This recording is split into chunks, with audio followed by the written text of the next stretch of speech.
அப்துல் கலாம் யார் தெரியுமா? நல்லா படிச்சவர். நல்லா படிச்சதுனால தான் நமக்கு முன்னால அவருக்கு பெரிய அளவுக்கு ஒரு விஷயம் இருக்குங்க. அவர் ஒரே ஒரு செய்திங்க, ஒரு சின்ன பையன் கேட்டாங்க அவர்கிட்ட, மிஸ்டர் கலாம், நீங்க ரொம்ப சந்தோஷமா இருந்த ஒரு ஒரு ஒரு சாதனையை சொல்லுங்களேன். கலாம் சொல்றாருங்க, குழந்தை நல்லா நல்லா வருவ, நல்லா கேட்ட கேள்வி கேட்ட, டீச்சர்னா முதல்ல பாராட்டணும். கேள்வி கேட்ட குழந்தைய உட்காரு அப்படி சொல்லக்கூடாது, பாராட்டணும். பாராட்டினார் அவரு. நல்லா கேட்டப்பா, நல்லா வருவ. நான் ரொம்ப சந்தோஷம் அடைஞ்சது எப்போ தெரியுமா? இந்த ஏவுகணெல்லாம் செஞ்சோம் ஃப்ரெண்ட்ஸ்லாம் சேர்ந்து. அப்போ அடுத்தது ரொம்ப சந்தோஷமானது அக்கினி பிருத்திவி அந்த அனுப்பின சேட்டலைட்க்கு அனுப்பணும். அது அது ரொம்ப சந்தோஷம். அப்புறமா தயங்கி சொல்றாருங்க, அணு ஆயுதம் அதை செஞ்சேன், அப்பவும் சந்தோஷமா இருந்தது.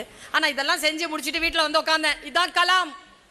இதற்காகத்தான் நாம் எல்லோரும் கலாமை போற்றுகிறோம். பிருத்திவியையும் அக்னியையும் அனுப்பினார் என்பதற்காக அல்ல, அவர் விஞ்ஞானியாக இருந்தார் என்பதற்காக சமூகம் அவரை கொண்டாடல. அவர் செத்த நாள் அன்றைக்கு இந்த உலகமே கண்ணீர் வடித்தது. அன்றாடம் வியாபாரம் செய்யக்கூடிய, வாழைப்பழம் வியாபாரம் செய்யக்கூடிய தொழிலாளி கூட தன்னுடைய கடையை மூடி வைத்துக் கொண்டு அன்றைக்கு வியாபாரம் செய்யாமல் துக்கம் அனுஷ்டித்தான். யாரும் அவங்களுக்கு சொல்லல துக்கம் அனுஷ்டின்னு. காரணம் சொல்றேன் பாருங்க. நான் உட்கார்ந்து இருந்தேன், என் ஃப்ரெண்டு என்னை பார்க்க வந்தான். சொன்னான், கலாம் வா ஒரு இடத்துக்கு போலாம் அப்படின்னா. நான் போனேன். ஒரு ஆஸ்பத்திரி கூட்டு போனா, அங்க போலியோவால அட்டாக் ஆகி இளம்பிள்ளை வாதத்தால கால் நடக்க முடியாத குழந்தைகள் கஷ்டப்பட்டுட்டு இருந்தாங்க. அவன் பார்த்து சொன்னான், கலாம் இவங்களுக்கு 2 கஷ்டம்னு சொன்னான். நான் சொன்னேன், என்ன 2 கஷ்டம்னு கேட்டேன்.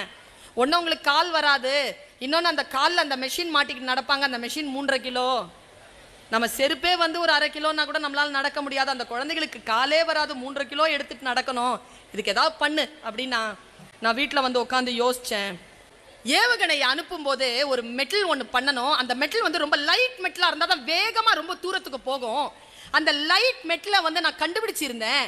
அந்த லைட்டர் மெட்டலை வச்சு இந்த மெஷின் பண்ண முடியுமான்னு யோசிச்சு நான் அந்த மெஷின் பண்ண 300 கிராமில் அதை பண்ணி முடித்தேன். 300 கிராம். அந்த 3.5 கிலோ எடையுள்ள அந்த மெஷினை எடுத்துட்டு அந்த 300 கிராம் எடையுள்ள அந்த மெஷினை பொறுத்துனா அந்த குழந்தைகள் ஆடின, பாடின, சைக்கிள் ஓட்டின, ஓடின. அதை பார்க்கின்ற பொழுது எனக்கு ஒரு ஆனந்தம் வந்தது. அணு ஆயுதம் தயாரித்தது அழிவிற்காக, பிருத்திவி அக்கினி என்று அனுப்பியது எல்லாம் ஒரு அழிவுக்காகத்தான். ஆனால் இது ஆக்கப்பூர்வத்திற்காக நான் என் புத்தியை பயன்படுத்தினேன். அப்பொழுது எனக்குள் ஒரு ஆனந்தம் வந்தது. அதுதான் நான் சந்தோஷித்த கணம் என்று சொன்னார்.